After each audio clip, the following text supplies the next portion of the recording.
Nous sommes Marché Express Bureautique MEB en cycle.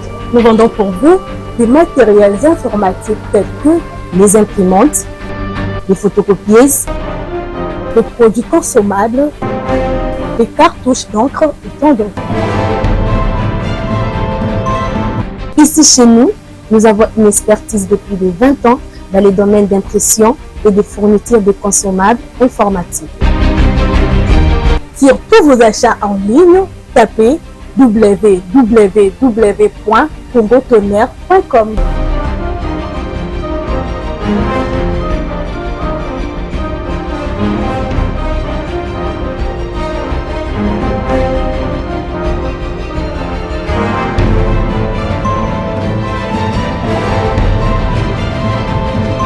MEB, c'est vraiment un marché informatique. Commandez aujourd'hui, réceptionné dans 24 heures, stock disponible partout en République démocratique du Congo.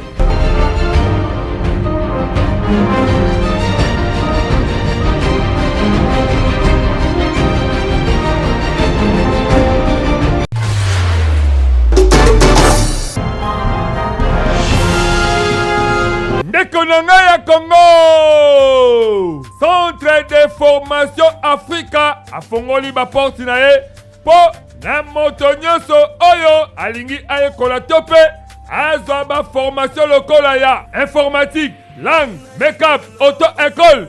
Yebake Congo alobi esengeli oyekola métier na Centre de formation Africa okozwa masolo informatique mobimba pe Okokoma, informaticien professionnel et à talent. C'est un centre de formation Africa. Le Bengisi Bandeko Nyonso Oyo Balingi basa la formation pour avoir tous la formation pour la informatique, tous la esthétique, tous la make-up et tous la langue. Na langue tous la awa tous la français pour améliorer français naie. Donc à Koya. Nous appelons la formation locale anglais, nous appelons swahili, nous appelons espagnol. Les amalamu koyeko la bakoto mususu pour na ko bakisa un plus na vie. Et puis tout se base mingi na informatique. Informatique na mukolo lelo les ali avantage du fait que technologie est avancée. Donc ceux qui ont universitaires, peu importe le domaine où vous avez mais ceux qui ont école informatique, vous allez le connaître au Tangité. Pour nous Kosobango, adresse Ezali Semoko. Yebake, Bazali Bongo, na commune ya Limete, 7e rue industrielle, numéro 16. Référence auditorat militaire ou Université Africa. Contact Kaka, dans le centre de formation Africa, au Kosobango Mobimba Po, Bazali Wana Kitoko, Batako Zelayo, na maboko ya kofongwama na centre de formation Africa congolais nyonso akomi utile na société na centre de formation Africa biso nyonso tolobi mati eza bongo wow!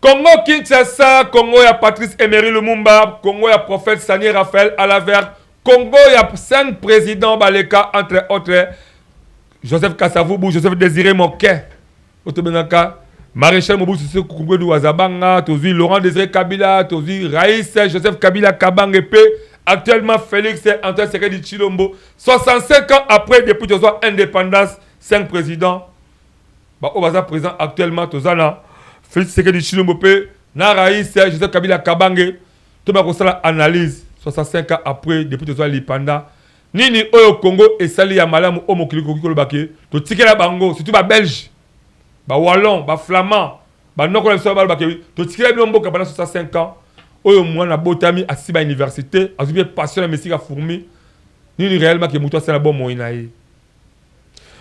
Mbote Congo Kinshasa, Congo Brazzaville, ba diaspora partout, vous allez la conférence Philippe Pe Sabiso, édition à Sikango et Bani, ça coûte comment nous c'est pour que tout cela 65 ans depuis 1960 d'ici 2025 jour pour jour, ni au République démocratique Congo et après qu'on soit indépendance. Est-ce qu'il va avancer ezali différemment dans les pays autres dans la indépendance dans l'année Mokwana 1960.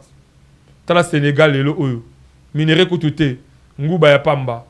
Dans la Côte d'Ivoire lelo oyo. Yombo yebi. Ozo mo on appelle le Tonga Makuna. Dans les pays misuloka ba Togo, le Kola ba Gabon, ba pays belé, Somalie, Bénin, Burkina Faso, Mauritanie, Nigeria même, Nigeria, Mali. Tout le pays wana kaka ndambo. Congo pe kati na bango na 1960. Nini au Congo a sali ya malonga. Voilà. Merci na bando basimi caméra si maintenant la présence ya Benjamin Kilunga pe ya Wilfried Samba et pourquoi pas ya Ingrid Mateta Oasimbi réalisation ya édition Mokalelo. C'est ce plateau. Je suis passé, je suis avec des invités de taille encore qu'on s'est présenté. Dire que ça c'est mobimba tout a besoin d'inviter boya et belé pour que tu analyser 65 ans. Tout ça qu'on analyser pour la qu'on fingater. Tout ça qu'on analyser pour que tu look ensemble. Ni te sécurité ça pour que Congo eux ont différence quand même. Ils ont différence. Dans ça la Zorobabel Kabamba, communicateur citoyen de la République. Dans le boko langa à droite. Boni mwana boka bonne santé. Malamu mingi de kwale. Nabi kozaki malade tamulai. Kozaki malade nzoto e bouger quand même Voilà. mais par la grâce de Dieu to télémis ko tozongeni musala ya kolobela population oyo bazali délaissé. Merci beaucoup. Je crois vous allez dans le plateau. Très à l'aise. Vous avez réfléchi normal pour que puisse abattre. Très à l'aise nzoto e bouger qui même maïle makanisi nyonso moto esi e bouger kité.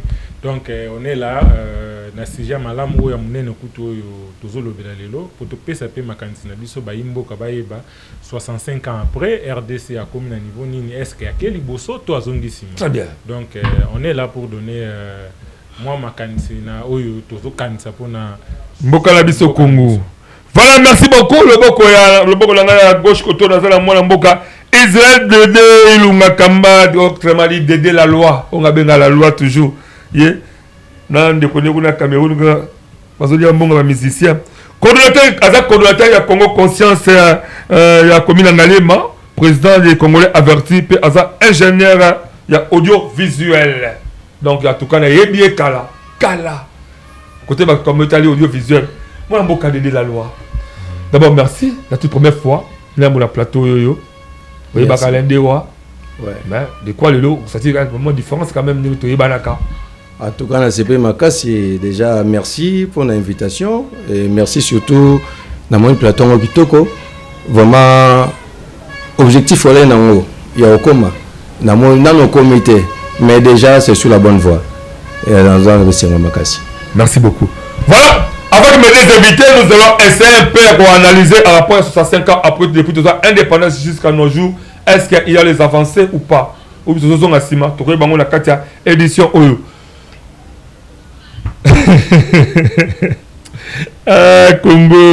Congo nde mboka Congo, mboka ya ba koko. Moi mboka Zorobabel Kabamba 65 ans après depuis toute pendant la mboka Oyo, tout le monde 5 présidents. 4 baleka, mais je crois que toute chance c'est comme on a 3 présidents. Je crois peut-être que toute chance c'est comme on a 3 présidents. Ou 4 peut-être. 4. Mais autant le Congo. Congo, histoire parce que l'histoire nous renseigne beaucoup de choses avant que Belge, la Belge parce qu'il y a ce pouvoir. Parce qu'il y a ce indépendance, peut-être indépendance en côté la Congo le Zorobabel. Sobi au sala analyse au tala pendant 5 minutes. Est-ce que Congo est-ce qu'on s'avancer ou est-ce qu'on zonga sima ou est télémique kanenge tozoa kayango. Zoa tala caméra là. Merci beaucoup. Voilà 5 minutes moi Namboka Alain. Dans un premier temps, Congo a avancé, tout avancé. Moi je dirais que Congo a ça l'assemblée à quoi avancer. 65 ans après, toujours indépendance, on a considéré ça comme indépendance nous a été très précipité. Pourquoi? Tous ceux qui n'ont pas cadre, oyo, bazaki formé tout les ceux qui causent pendant au moment où tu es que bisomo tu as une insuffisance, il y a ko kambamboka.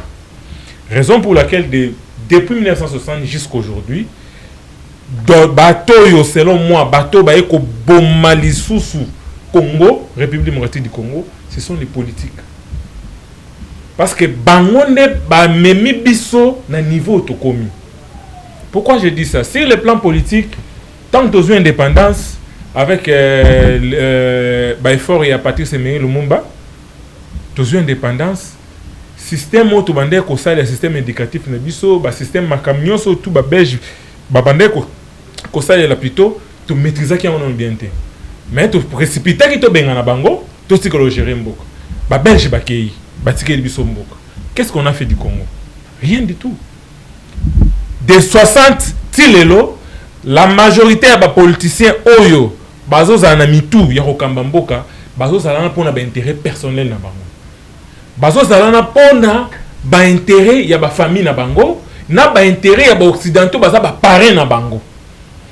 En Afrique mobimba, ba pays aux ba indépendance autour non presque ndela moko, malgré l'Afrique selon moi, mobimba nango, baza tozoa vraiment indépendance totalité, mais dans quelques pays africains, vous allez voir que moins développement moi quand même sur le plan social, ben infrastructure, moi makambebele. Mais biso développement à la tête, tous en a recul makas par rapport à Batou. Donc nous avons eu un problème d'homme depuis 1960 jusqu'à aujourd'hui. Donc ce qui te changé génération OLLO et mais qui a changé le côté, même il bat nos balles en développement national, bah ko sibir oyo biso to sibir na ba oyo batiki biso babandaki lit oyo. Donc 65 ans après la République démocratique du Congo selon moi a sali semblant il y a quoi avancer si le plan démocratique ba élection tout ça là malgré ba élection où ça la maka pas comme il faut to yebi biso sonde ba élection ça la maka mais quand même les moi pas il fallait qu'on féliciter. Mais 65 ans après la République démocratique du Congo, Azotonga ata sose usine mokote. 65 ans après la République démocratique du Congo, Azo exporté biloko nyonso to salela awa. 65 ans après. Mais batang sebso na bakelas que République démocratique du Congo est un pays riche. Il y a un monde qui laisse mokil mobimba ba minéraux nyonso ba pays Europe occidentale. Mais biso moko de Koalin Luka est professeur moko ya géo. Tunaye autant sarabana uranium autant sarabana cobalt et c'est ça mon yango.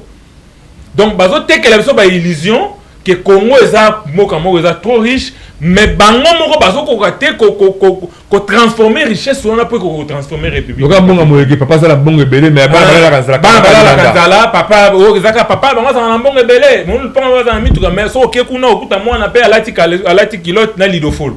Donc République démocratique du Congo 65 ans après parce que tu as une insuffisance à l'homme congolais, tu as vraiment abattuté oyo il faut bacha maïle na bango bacha patriotisme bolingo mboka pour mboko y avancer tout ça li recule makas sur le plan politique tout ça li recule sur le plan économique tout ça li recule sur le plan sécuritaire tout ça li recule donc avancer exact sur le plan indicatif ou d'ailleurs tout ça li maman na recule au sakanate biloko oyo batangisa bana na 1960 na 1970 okokende lelo na ba école mususu kokuta les mêmes cours. Ce que ça même professeur au recours à cours après ça qu'il y a 5 ans après kaka cours wana yango ndazo continuer na yango. Donc tozo avancer même si le plan intellectuel toza on dirait toza bloqué na eloko moko boye tozo kendete. Donc génération oyo doit prendre conscience biso bilenge tolongola eloko tolobaka que la jeunesse c'est le sport de demain mais pour moi la jeunesse c'est le sport d'aujourd'hui. Nous devons prendre conscience, nous devons prendre le courage il y a que changer makambu pour que to pesa quand même espoir na ba oyo bazana simana biso. Maintenant comment nous devons espérer avancer tandis que système oyo batu oyo banda bazo en otage République démocratique du Congo et so kokosi la té. Vous imaginez 65 ans après le République démocratique du Congo azaka la société moko ya transport oyo za coûte na difficulté makas 65 ans après. Mais ce que ba pays africain oyo même basu ba indépendance avant biso bien après biso au comment quand même moi développement semblant un développement il y a côté infrastructure côté social transport 65 ans après République démocratique du Congo aza même pas na avion. Vous imaginez. Maintenant, comment nous pouvons dire que Tozo Kende Liboso, alors que Mabe Zali, il faut aussi ça non Mabe Wana. Bref. Tosilsa, pour l'angai, il faut tosilsa Mabe Wana, pour que toi espérer, na ba mikolo ko ya tant to fêter indépendance, to fêter on est sengo. Parce que pour le moment, en tout cas, pour l'angai, il faut pas qu'on fête indépendance parce qu'avancer est athée. Donc 65 ans après, 65 ans après, ce n'est que des politiciens qui ont avancé et la population congolaise est la plus de moitié du Congo et ça les requiert. Très bien, merci beaucoup. On les a analysé à Molamboka Zoro Babel a 7 minutes. 7 minutes à départ. S'il fait 7 minutes, Amérique décortiqué. 65 ans après, ça, on analyse, on fait analyse, on réfléchit, parce que qu'on réfléchit ensemble. Je pense que vous avez de liberté, la famille, tu peux essayer de réfléchir parce que aux Congolais, aux ont le droit de couper sa macaque pour le Congo et que les Liboso. Moi, je vais de la loi. 65 ans après, quand là, depuis 2 ans, indépendance, qui nous le est-ce qu'on peut dire que différemment, le pays sous RDC va avancer à l'île positive ou bien tout ça qu'on recule pour son bien tout technique tout ça là qui pour notre RDC analyse nous ça là à rapport à 65 ans. En tout cas, merci pour nos personnes parole de Alain Dewa. Nous bengo champion pour champion massif. Tu vas boxer, tu vas chez toi du Congo la boxe, tu vas aller boxer dans la bataille là, dans la robe partout tout ça. Attends tout ça journaliste, mais tu vas boxer sur moi modération. Tu vas fighter en Kala, mais tu as classe, tu as beaucoup. Vraiment, et ça passe mingi si je au loki to sur la lelo et ça pour n'anga passi. Passi pourquoi? Parce que nazwa ki mwangonga ya mambo kanabiso na seulement 14 pays d'Afrique, 4 pays en Occident. Alors les avancées, il y a deux aspects. Tu as avancé positive, na avancé monsieur négative. Alors pour le Congo, tu as dit mingi ba avancée négative. Pourquoi je dis ça? Et pourquoi? Parce que déjà au départ, tant que tu as eu une indépendance, ça a déjà été faussé. La carte était faussée. Comment vous trouvez normal? Le 30 juin, tu as eu indépendance. 2 semaines après, tu as eu une sécession. Et les sécessions appuyées par qui? Par Colomb Bangomoko. Neti Union minière de Katanga. Et Zaki ba belge, na ba anglais. Ba soutenir côté Kunda. Kalonji Patabino, n'a pas plus avancé que Bango, ndenge de quoi ko loba awa, toza ba cadre formé et préparé. Kalonji a la section agronomie et tout ça, il avait un niveau un peu avancé. Alors tant le monde a créé gouvernement naé, ba PCMI agriculture, lui n'a pas aimé ça, en azastam sous la défense, sur la nini et ba kanda nyonso, quelqu'un part aussi à cause de sa sécession naé na Kasai kuna. Et ils ont fait tuer beaucoup de Congolais. Bah compatriotes, oh bah écoute le cambo la politique et l'unité, oh bah comprenait même pas c'est quoi l'indépendance. Oh bah autant la carte film belge. Du coup, groupe abattement bah qui bah non indépendance. Et nos grands-parents, je peux dire ainsi, oh bah Zaki Liboso n'ont pas d'abord compris l'essence de l'indépendance. C'est d'abord quoi l'indépendance? Il faut d'abord définir c'est quoi l'indépendance. L'indépendance ne veut pas dire que tout quatre films de Mundele Poto Bandobi na Bandombolo et consort. Non! Et c'est déplorable. Et ça vraiment pas si makasi. Il y a un mboka na biso. Bon, belge, certes. À ce exception, moi, Babilo Komoko, à Bongi, c'est plus que Zaki propriété privée. Au contrairement, na Baninga, autosi na bango indépendance nzela moko. Mais belge avait au moins investi ici. Puisque, hormis n'enga basaki ba miba, tout ça, ba SNCC, la société au Traco, tout ça, des entreprises quand même, au la population. Il y avait. Mais malheureusement, dans des ordres, quand Mobutu arrive, il devait chercher aussi un appui quelque part. Alors, il y a une autocratie, dictature. Parce que on est sous dictature. Mais par contre, méthode à Mobutu, moi je pense même que il n'y a que ça bien pour ne pas comprendre la démocratie. Et qui avait compris, il y a un rythme, il y a discipline. Nous, on était caractérisés par la discipline dans le travail. Parce que Belge a formé, contrairement dans les pays, on a ces pays francophones, ce que les Congolais quelque part, ils se débrouillent dans le métier. On a menuiserie à Yebi. On a ce qui construction à Yebi. Donc tout ça, les belges nous avait préparé dans quelque chose. Mais seulement c'était très tôt.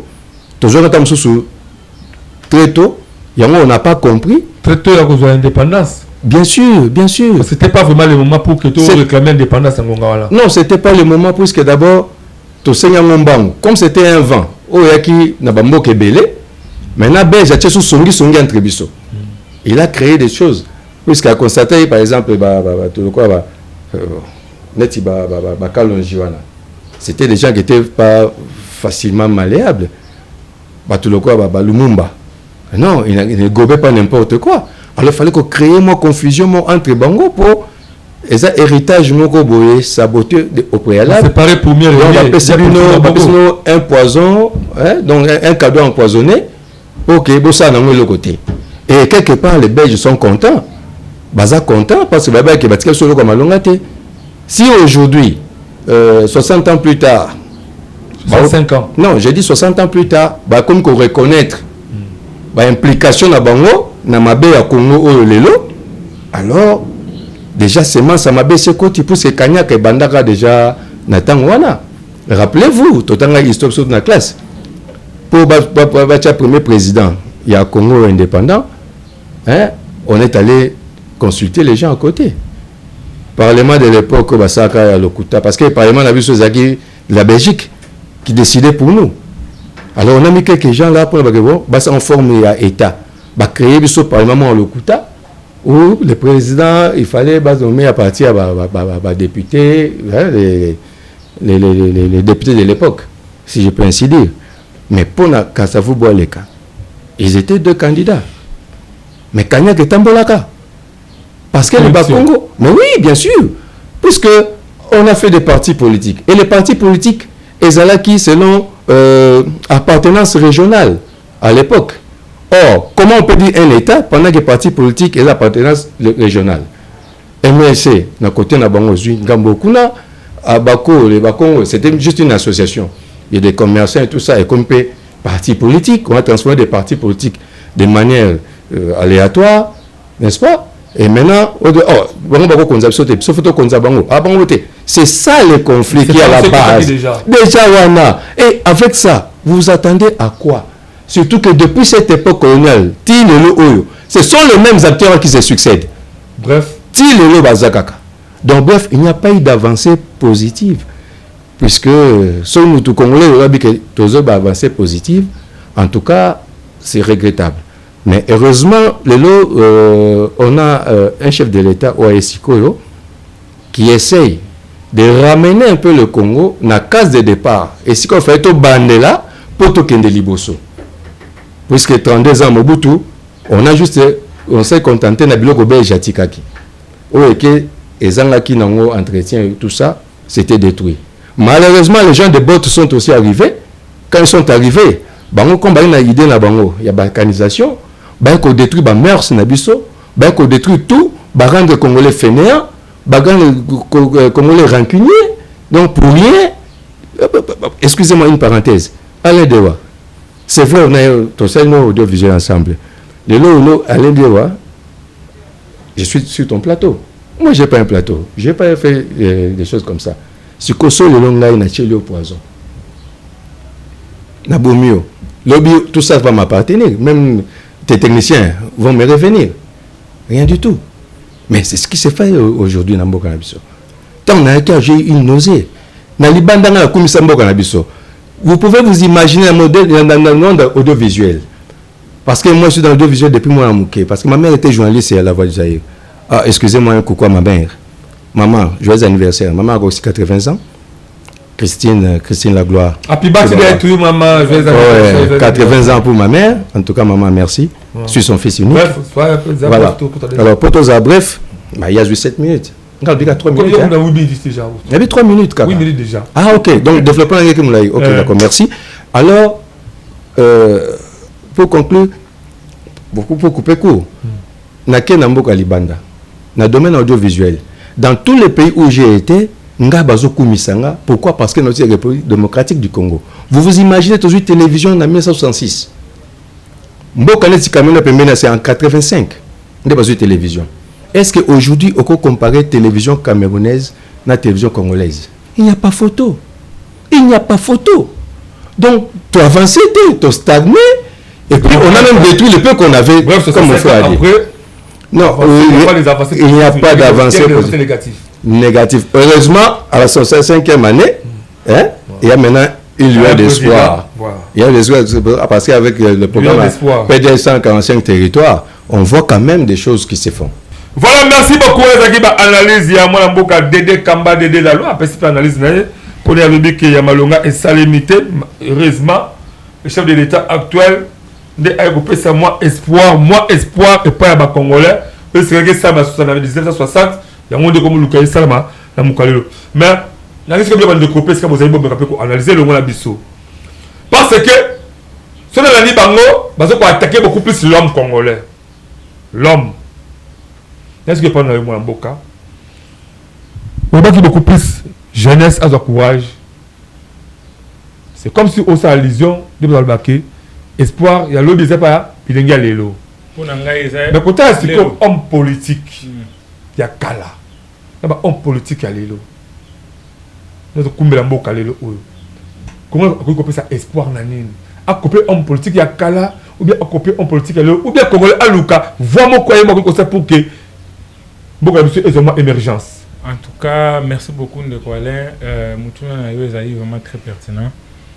Jeunesse y a l'élo, dans le but qu'il faut avoir une décision parce que Bangon ne va pas venir Yamboka. Il faut avoir une décision, il faut avoir la rupture. Politique y a l'élo n'a pas les mêmes politiques qu'on a connues en 1960, Bangon ne va pas succéder à la génération. On a des politiciens aujourd'hui qui ont travaillé avec. Ne peut pas déjà l'élo. Si vous avez un dialogue, Mobutu a bineli Mobutu comme il faut. Mobutu a Kei, a Keexi, a Zongi, a Mobutu a Rabat. A Tiki Mobutu. D'ailleurs, vous n'avez pas de bakendate. A Kei, s'il est passé, s'il est a Kei, il n'y a pas musée. Laurent Désiré Kabila. Pampa, Moussa Koufi, Babouaki Siye. A Tiki na mausolée. A Tiki na mausolée. Bamoussou Bakenda a Koutou. À ta jour, il y a au République démocratique du Congo, ils ont commémoré le musée Laurent Désiré Kabila. Bakenda a sousté. Avec Joseph Kabila, tout le monde a un moulongo. Des professeurs d'université. Kende na Kingakat, baché ba moulongo fil indien. Le roi Banga ba côté na classe. 18 ans, bakei. Félix Tshisekedi aye, ba monique ba intérêt na bango. Ils ont déjà menacé. Basongil sous. Ba komi kuti ba plus Tshisekedi ko le kuti na ba oyo ba na idéologie wana. Et qu'est-ce qu'ils font dans la politique? Il y a quoi étouffer nouvelle génération. Donc changement de classe politique, ba on ba na kati ko étouffer yango. Ba zo étouffer on anine na ba mibeko. Ce qu'on a parlement l'élection les cas qui en 2023.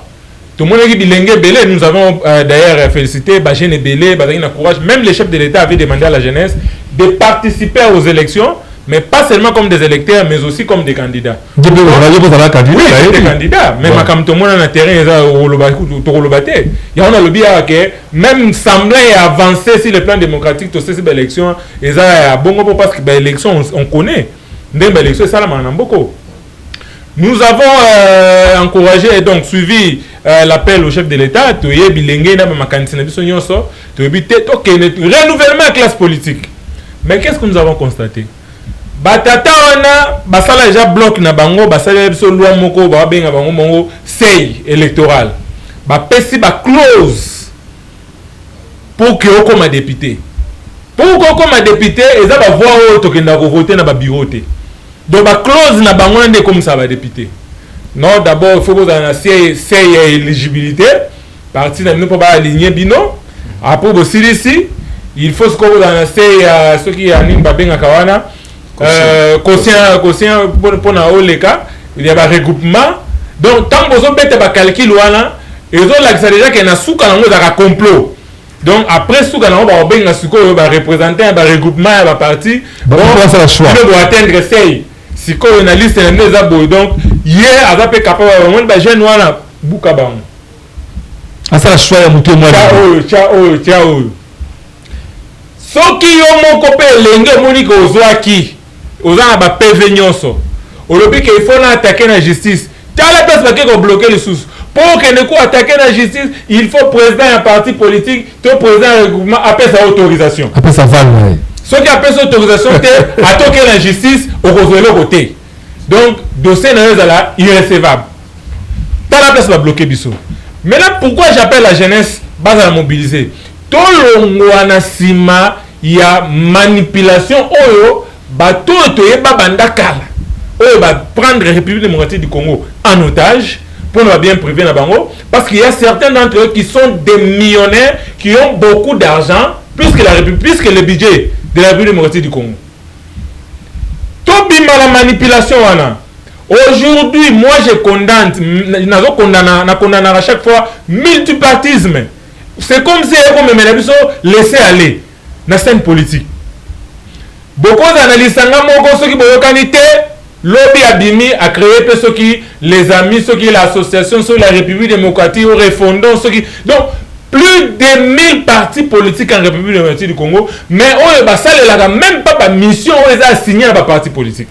Parce que parmi les missions de la parti politique, ils allaient qu'on encadre même pas jeunesse, qu'on encadre aussi jeunesse, ils ont qu'on ça la macambé belé, mais ça la rien côté. Aujourd'hui, la parti politique, ils ont juste basé pour notre intérêt, il y a ba cambi, il y a ba parti politique. Autorité morale. Autorité morale. Donc, bah, une combo autorité morale, bah, PC. Si on va utiliser bilingue, pour faire ça, misala. Ce qui est intérêt, il y a hier pour ce misala, à quoi inviter bilingue. À manipuler, bah, on a 5 000 francs, 3 000 francs, et les gars, tel est dans mon salaté, mais le collet à 3 000 francs, n'a qui soutenir. Aussitôt au pouvoir, c'est sa femme, ses enfants, et puis, donc, jeunesse congolaise, moi je peux vous appeler de sortir d'abord dans le parti politique, dans l'appartenance politique, parce que le parti politique n'est qu'au sous requis la 65 ans après. Ce sont les partis politiques. Très bien.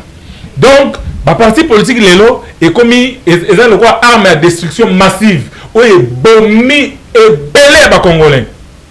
Aussitôt au pouvoir, moi si nae, bananae. Nene tozabo, ceux qui biso bilenge to se mobiliser te pour que balongo la mibeko wana batia pour bloquer biso pour tout ça là renouvellement de classe politique.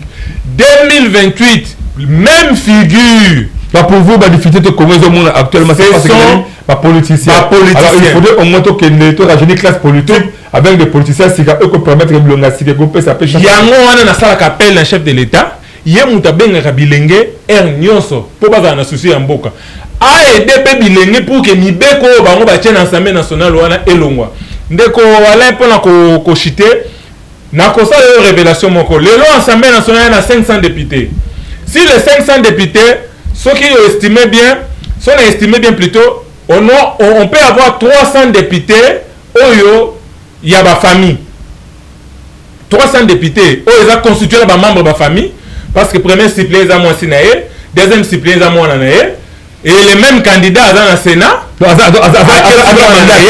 na yéwa sous wana acheli sous na provincial aché sous moi Nanaé. Malgré azawana, mazo lukaso za sous membre du gouvernement. Vous imaginez? Malgré azawana lukaso membre du gouvernement. Ce qui les loba bi bazu ata 300 députés toujours estimé wana. Ba pèse ma ba poste msous. C'est qu'Assemblée nationale est sous représentation ya peuple té, ça représentation ya ba famille. Et que la représentation ya ba famille. Parce que ça bana na bango, basi na bango, na ba neve, na bango de baza ba suppléant. Donc ceux qui me konzamboka, suppléant les moi si. Non, moi suppléant na zaka moi sinanga té, suppléant que je salue en passant. D'ailleurs moi je suis du Kasaï, premier suppléant nanga azali mutu Chopo, madame héritière, azali mutu Chopo. Deuxième suppléant nanga azali mutu Kwilu. Donc biso toza parmi ba jeunes oyo tozo linga bantu alerte, yango tozo benga ba jeunes bobima na ba appartenance politique. Merci beaucoup. Na biso na distraction parce que tozo 70 ans République démocratique du Congo incapable de créer à terre comme ça la même usine de production à Balais. Merci beaucoup Zoro Babel. Au 10 minutes c'est l'analyse mo kitoko pendant 10 minutes bande ko balandio. Oza ko interpeller jeune ba bilenge. Ngaba le bango toujours faut évacuer.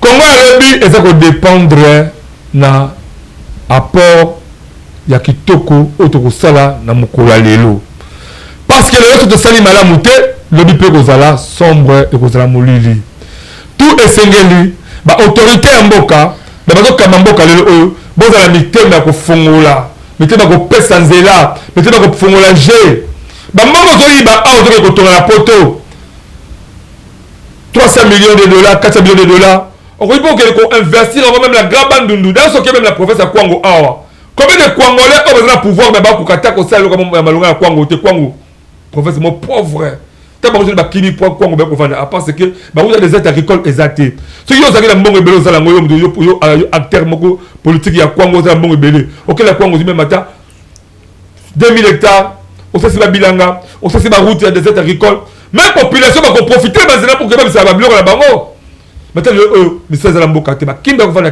parce que c'est le côté mboka pour dire que vous les politiciens, vous avez tout je laisse aller là. Moi, je suis allé Kamba, de retour à 10 minutes. À cette analyse. Il y a Kitoko. Mais il y a aussi qu'on peut relever ma défi, mais le bac est si là, Italie, Congo soutenu dans l'autorité Mboka. On est botambo partout, la moquille, l'hôtel est différent de la moquille bébé. Mais quand tu as le Congo, on a biso oyo.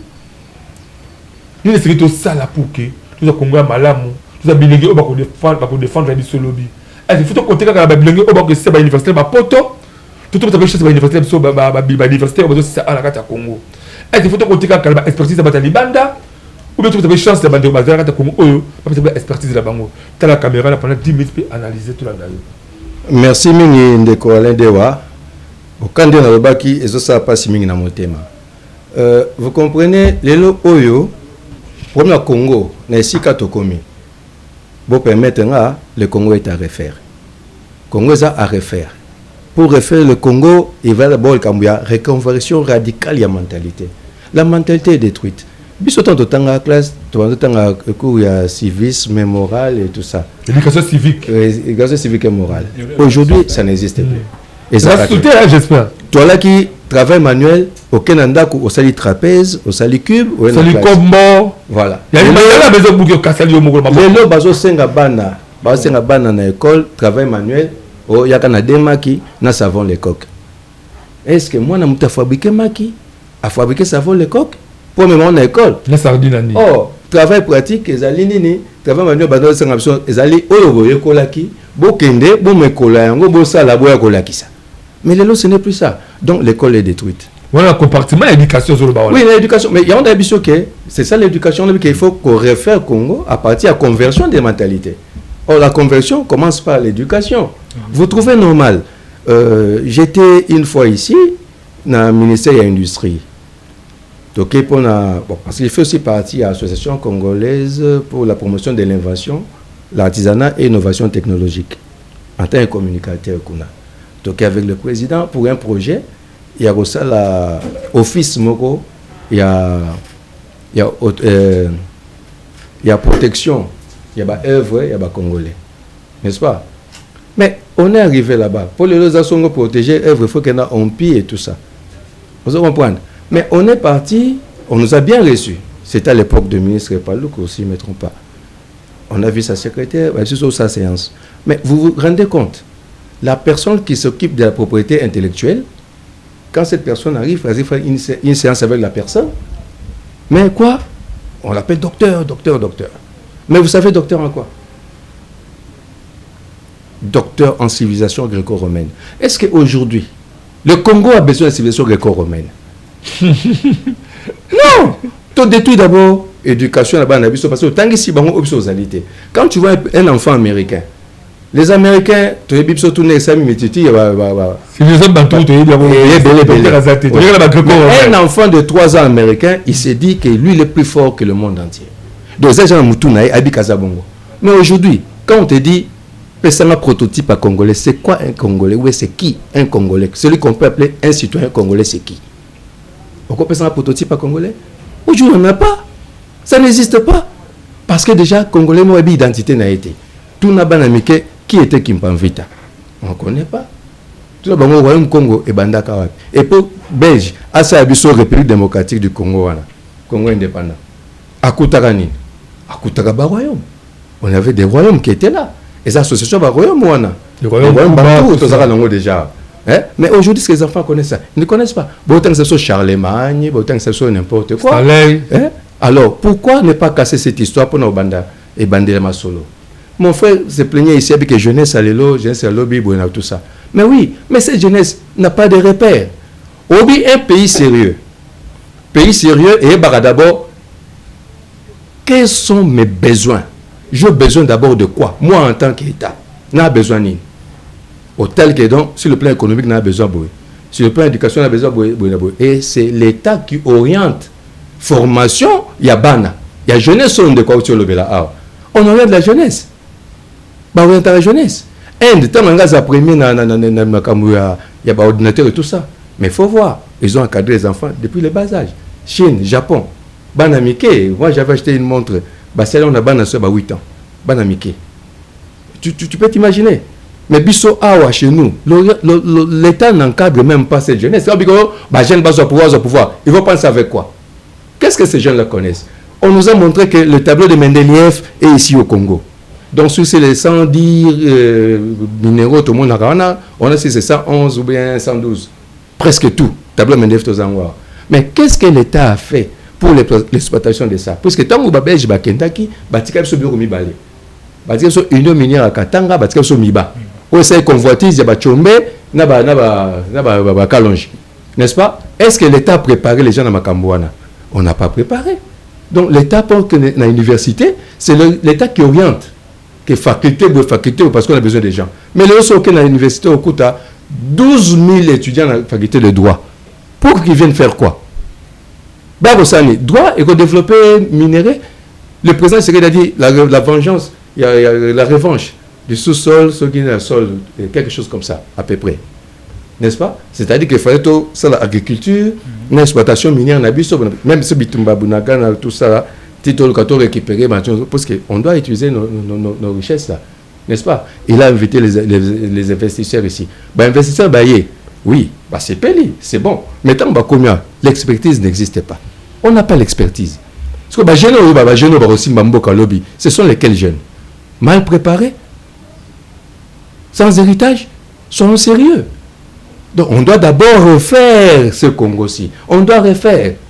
Normalement, le lot on est diplôme et belé comme ça. Bisous, de mon arabe pose 52% de diplôme d'État. Tous de la mopé, hein? Tous de la mopé. Journal bimba. Na bisous toko luka ba vieille émotion. Au moins les années. Mais aujourd'hui, bana baozo ba 80%, ba 50%, ba 95% gratuitement comme ça. Même comme on n'est pas combattre. Mais vous vous rappelez, vous vous rappelez quand j'étais à Baraka TV, Nari coordonnateur, superviseur là-bas. Jeune il facile passer par là, ça atteste là-bas. On a la classe tout ça. Je ne demandais pas ça. Je réponds à la rédaction. Ok, j'ai papier. Parle-moi de toi. Surtout la rédaction. Parle-moi de toi. On avait passé 15 minutes. Donc, à ce moment-là, on a formé parce qu'il y a la miyebi ko le kangai. Ngana ebiete. Il y a la miyebi. Mais parle-moi de toi. Incapable. Yako yeba koloba. Ayebite. Mais vous me dites que on a aussi la deuxième licence naïfasique. Mais pour informer quoi aux gens demain? Pour l'information est partie à l'éducation. Information d'abord éducation. Mais ce secteur-là est détruit. C'est un secteur qui n'existe même pas au Congo. La preuve, vous voyez, TikTok et consorts là, c'est vraiment regrettable. Pour nous qui avons évolué pendant beaucoup d'années dans le monde, il y a audiovisuel. Permettez-moi de prendre cet axe-là. Parce que nous avons nausé. Oui, nous avons nausé. Parce que j'ai été ailleurs où nous avons valeur parce que nous avons été au Congo. Tous qui étaient avant, donc j'ai participé à un blog rebelle, un festival, n'est-ce pas? Mais je viens chez moi-même, Tijian, et le Gozate. Vous trouvez ça normal? C'est l'État qui devait orienter Banobak à l'université. Parce que l'université, on est ici, faculté agriculture, Bokende. Polytech, Bokende. Biologiste et consort là, Bokende. C'est ça qu'on a besoin aujourd'hui. Parce qu'on a besoin de ça dans le Congo. On n'a pas besoin de juristes. Il y a une marmaille de juristes à Baza, combien tout ça. Et ce sont les juristes qui ont détruit ce pays. Le Congo, si le Congo n'a pas évolué 65 ans plus tard, parce que le Congo a formé des diplômés mais n'a pas formé des intellectuels. C'est ça les seuls problèmes que nous avons aujourd'hui. On a beaucoup de diplômes. Même au même que je suis docteur en ceci, docteur en cela. Mais oui, c'est bien. Mais tu es sur une théorie, tu as développé comme docteur, tu as vu. À développer, cerveau n'est développé, à coller le comme bois pas, oh, selon que tel avait dit. Mais selon toi-même, c'est dans le mine. Tout le monde va poser chamal et ça va bisoïsme na bango. Oui, mais toi, qu'est-ce que tu as fait? Après, moi, je suis à l'université, c'est que non, 5 ans d'expérience. Mais aussi ça, à distinguer. Alors, mais il vient pour travailler, c'est 5 ans d'expérience.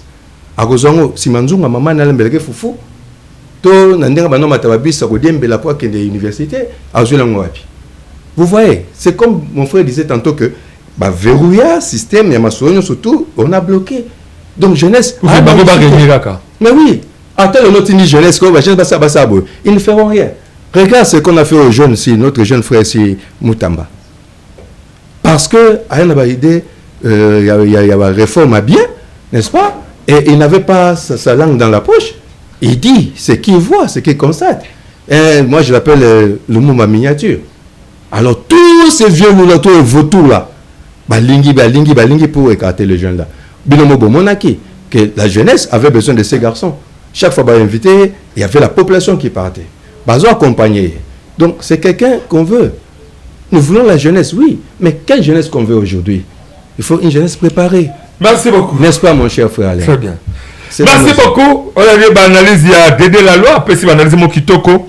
Tu parler si Congo, la mission 65 ans après, depuis l'indépendance jusqu'à nos jours, avancer l'Inya Malonga et Sambiakati à Moka Oyo. 65 ans après, il est vraiment de Salagata Moka Oyo. Voilà.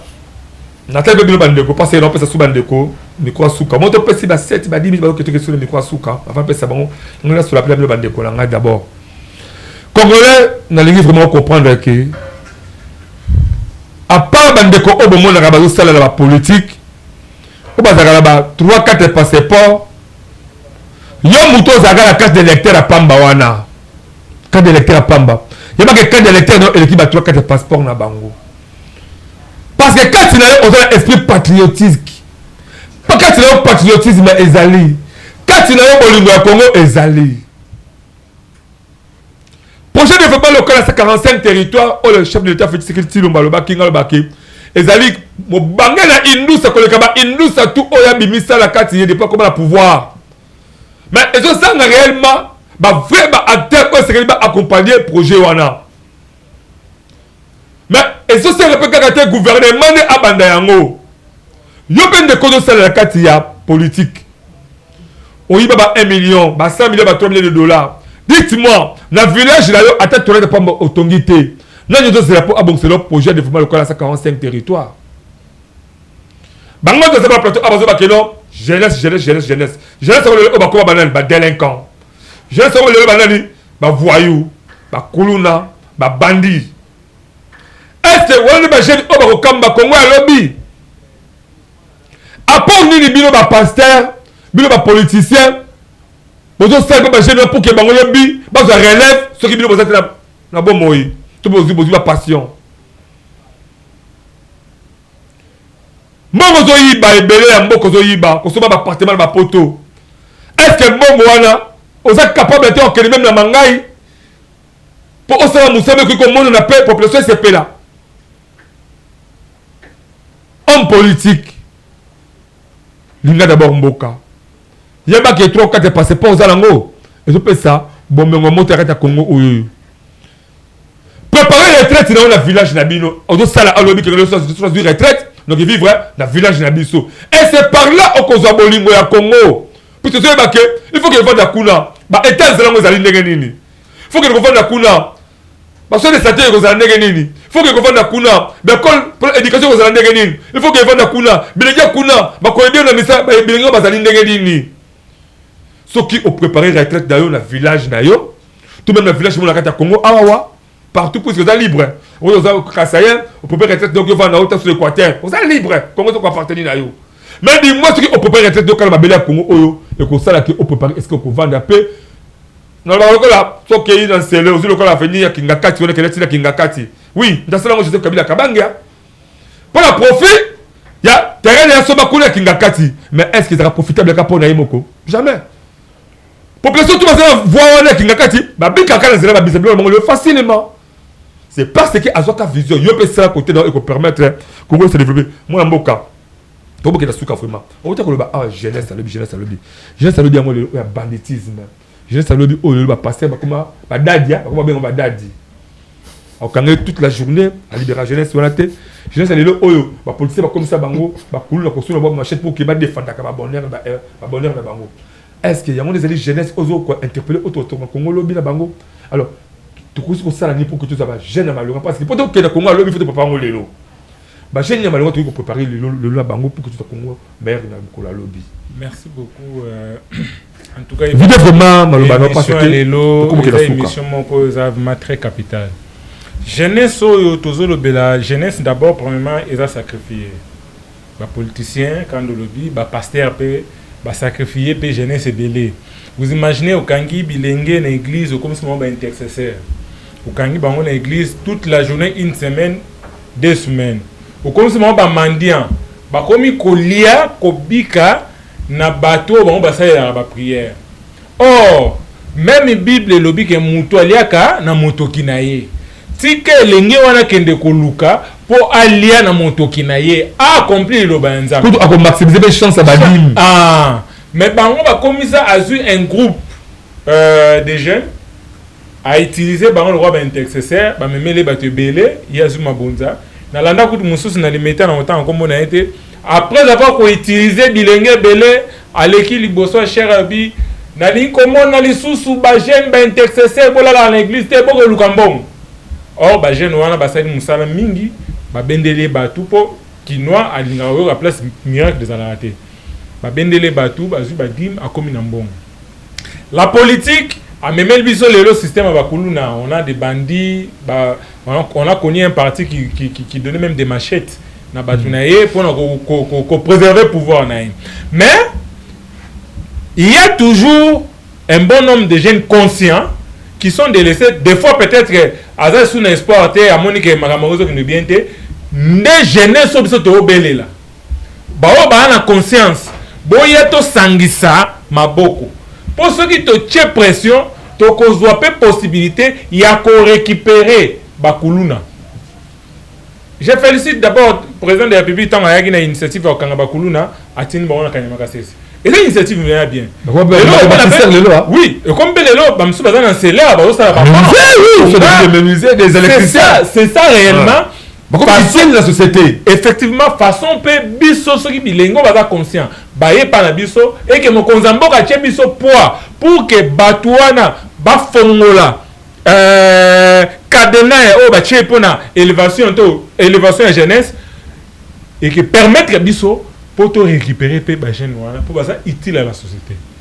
Na peut parce que le politicien peut parce que vous appelez le moment où ça va jeune ba machette pourquoi pas vous appelez ma qualité pour former ba jeune yango na lobby que ba parti politique na République démocratique du Congo et perdre mission na yango parti politique et commander pour le pouvoir ba président ba parti politique autorité morale et ça ba fait privé parti politique. Moi je connais un politique au ça gabi o ya bornanga. Donc, il quand on crée, il crée ça pour avoir le pouvoir dans ce manabino. J'appelle le Yabinazo, bien appartenance politique. Il y a besoin de distraction. Donc, ils ont tellement fait privé. Mais combien de politiciens à quoi on va pouvoir dans beaucoup?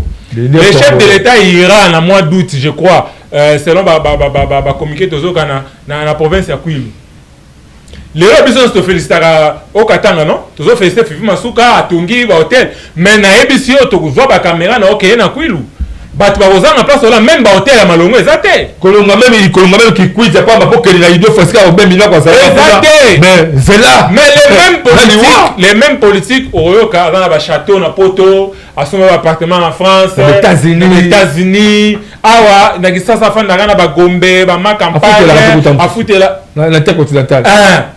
Mais toza na bino kakawa chef de l'état zokeni nazo kapé bazo kapé sonité déjà RVA azo le kapé azo le babi ono to bandi ko luka to bongisa aéroport ya Kwilu donc bondo c'est la bongisa aéroport ya Kwilu po bonike mokonza moko azo ya kuna mais pas gouverneur nyonso ba uti obete la fifi masuka mwana mwasi ba uti obete le maboko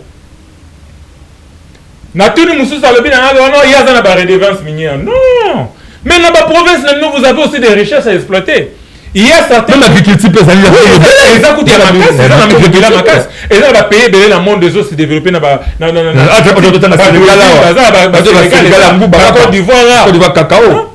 Mais pourquoi yo okotolo na te ozo rêver ka uranium ozo rêver ka cobalt tous ces gouverneurs là baso zo mbongo ozo mona ba choyo gouverneur mais gouverneur ana ndako officiel na Kinshasa akenda akuna ka po akenda beti mwa tour esili mais ndako na ye apasa batana ye mingi na kuna kenda ka bala pa esili azungi na ye na kini donc ba jeune il faut vraiment te prendre conscience ba o ba dans la conscience bon rejoindre pe biso pour te tcha pression mo kondambo ka tcha biso pe loboko de façon que bato ba fongola kadena pour ceux qui va fongola kadena et qui permettre que biso tout ça la renouvellement ya classe politique dès lors et salamité na repère exemple moko avant na chuter et ça les entrepreneurs moko ba uti pe libanda batanga libanda ba bazo évoluer na ba entreprise minière na ba kuna na niveau ya okatanga mais qu'est-ce qui est décrit dans la moko zo ba bi vous imaginez ba marché où il faut pas attribuer biso ba congolais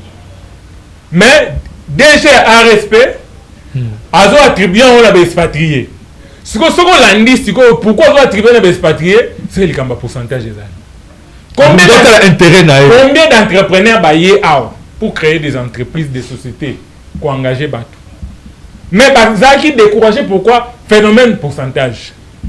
Vous voyez qu'on crée une entreprise, pourcentage dans les années. Moutazo talambon ya zo lingacha, mais bon c'est sous pas rebelle scène. Akene. Lelo, République démocratique du Congo. Nzele zate 65 ans après. Tous en banzela ka moko au Belge tika. Banda boulevard ti du 30 juillet ti aéroport ti ke banseli boulevard moko 65 incapable moto bambi yango to jebi denda to bengi yango sotu mouton to kati banzete to changer en forme to jebi denda to bengi yango sotu mouton kene na Dubaï mo na sotu mouton voilà na ba pays africain mo na sotu mouton donc vous dans 65 ans après to sali recul na ba plan même si le plan musical soko lingo yoka même banzembu ya ba culture pays mususu par rapport on abiso on sentit que même biso banzembu na biso et ça banzembu mususu yo parents ko yoka on suna mwana te même ba théâtre appelle le même ba théâtre lelo et baby pour ta la bana de commissionni merci beaucoup na mboka oyo makambo eze bela ko changer mais bateau baza na pouvoir ko changer makambo wana zaka bilengo ba na conscience ya ko changer makambo wana dès leur conscience na biso to chonka na sima ba politique. Nous allons revenir encore ici, 80 ans après l'indépendance, la République démocratique du Congo, incapable de couper sa Congolais et fils. Merci beaucoup. Merci beaucoup. 65 ans après. Merci beaucoup, Zorobabel Kabamba, communicateur citoyen de la République. En tout cas, Bilingue Séréli Koyebake. Et ça, on retardé, ça retardé. Ce qui tentent en tant que là, c'est malgré le OP, on va Bilingue Minga Komaraka. Attends, même si on a vu la vie, au moins, quand on a que c'était mais parce que tu me sais comment la voix, c'est la voix qui commenter. Mais moi, je te dis que ils ont retardé. Ce qui aujourd'hui il a dit que voilà on va trouver ce qu'on a là. Est-ce que on dit la cibadé la loi pour donner la loi cibadé escalader au matériel moi petit canal. À la pasteur naturel va camoler mais là c'est constaté une année que la menuiserie. Malgré l'âge n'a pas cette thèse agité. Malgré l'âge n'a 50 ans. Mais moi dit que ça irresponsable à tout c'est pas ce que dans un le mutu n'a été.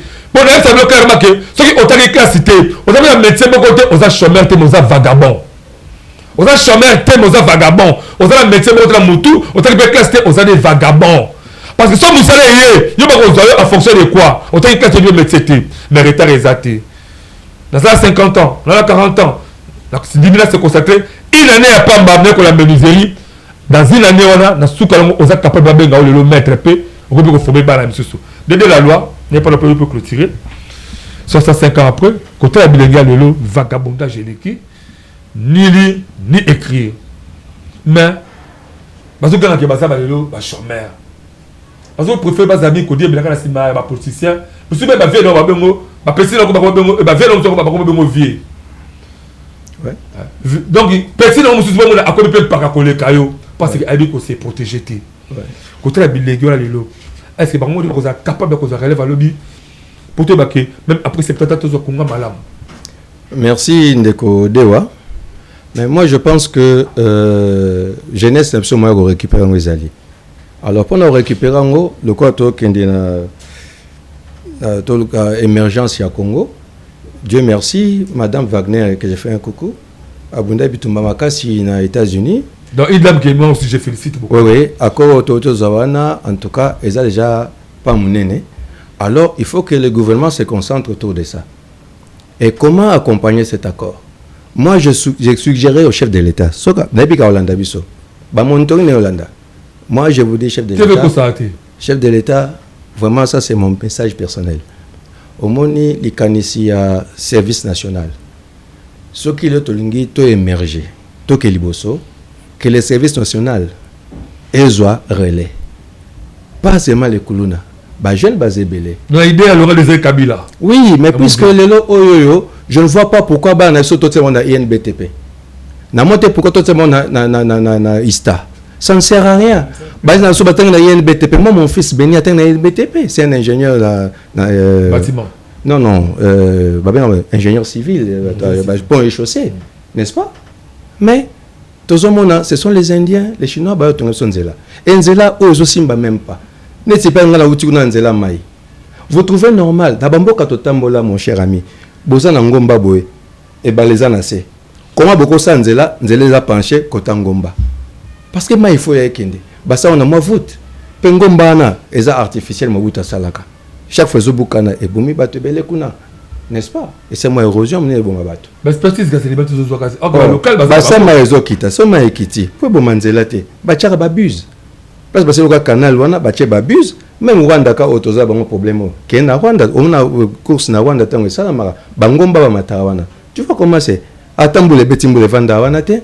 Biso to pemena fleuve est à côté. Menzela mai zotonda mai, vous trouvez ça normal? C'est parce que ce sont les Indiens et les Chinois qui font ça. Mais BTP, pourquoi ils ne font pas ça? Perte de temps.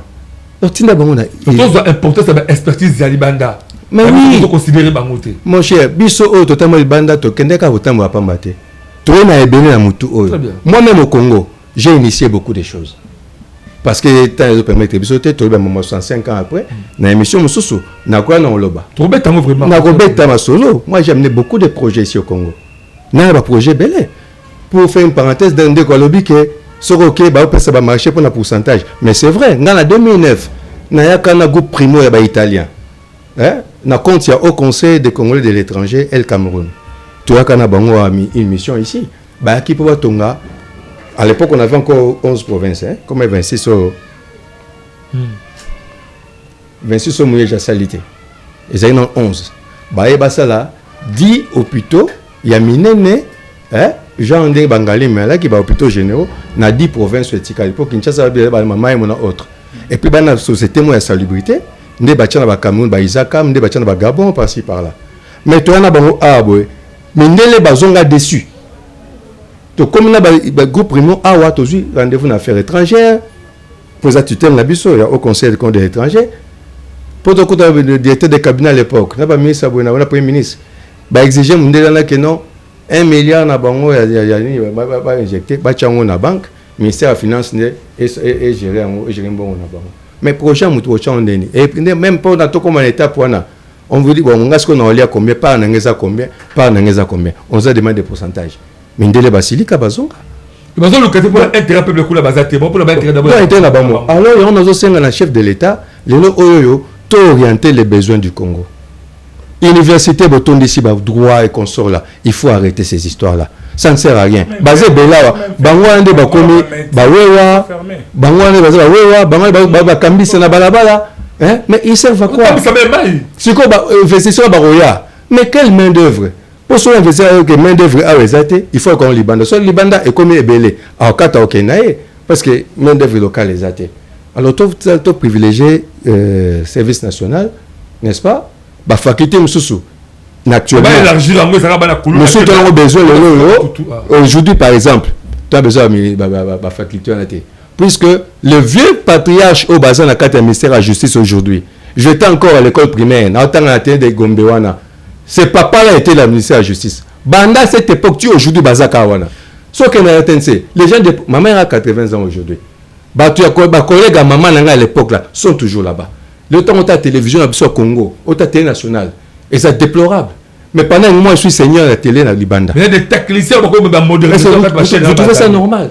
Vous trouvez ça normal? Vous avez télévision Kala avant de en Afrique. Mais tout ça derrière.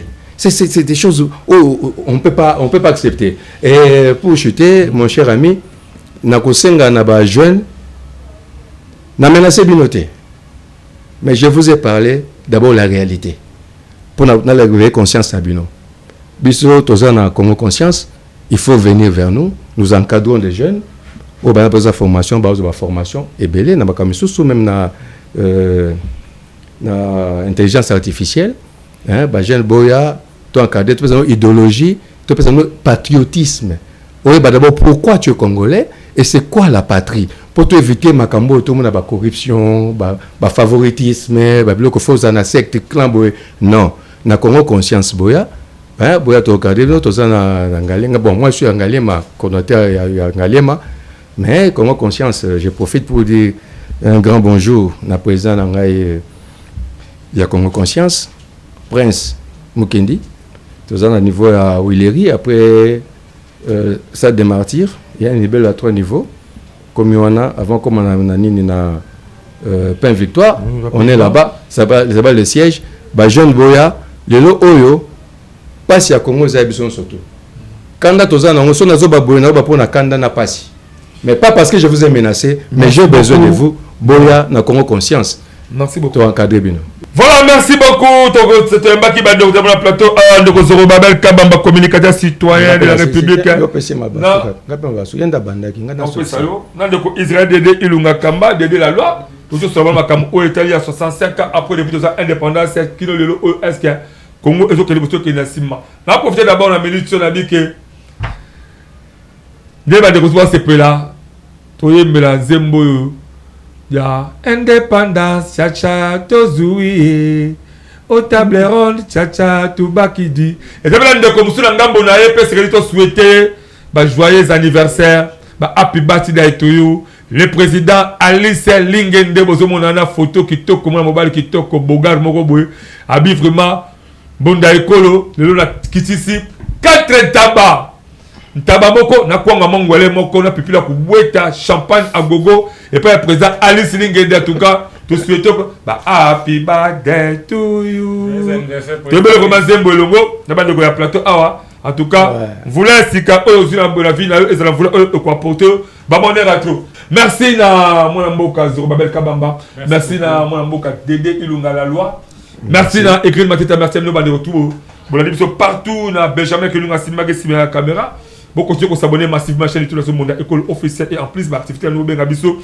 Tout cas qu'on assiste à bien pour couvrir avec beaucoup de professionnalisme. On se retrouve prochainement à l'édition sur Asika. Sur Colos Azorité, je vous aime beaucoup plus. Bye.